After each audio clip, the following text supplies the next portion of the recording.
हज़रत शुएब अलैहिस्सलाम का शुमार उन अजीम पैगंबरों में होता है जिन्हें अल्लाह ताला ने अपनी कौम को हिदायत देने के लिए भेजा।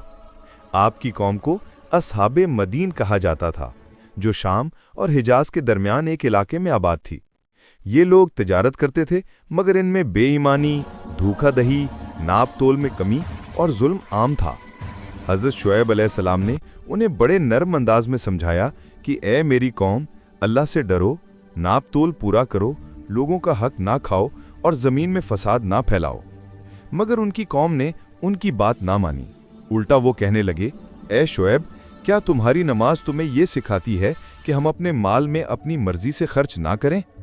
हज़रत शुएब अलैहिस्सलाम ने सब्र से तबलीग जारी रखी, मगर जब वो बाज ना आए तो अल्लाह का अजाब नाजिल हुआ।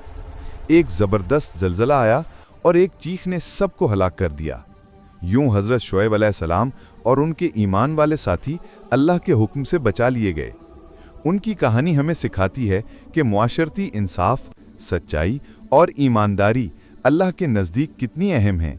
यही पैगाम है हज़रत शुएब अलैहिस्सलाम की ज़िंदगी का कि झूठ, फरेब और जुल्म का अंजाम हमेशा तबाही है।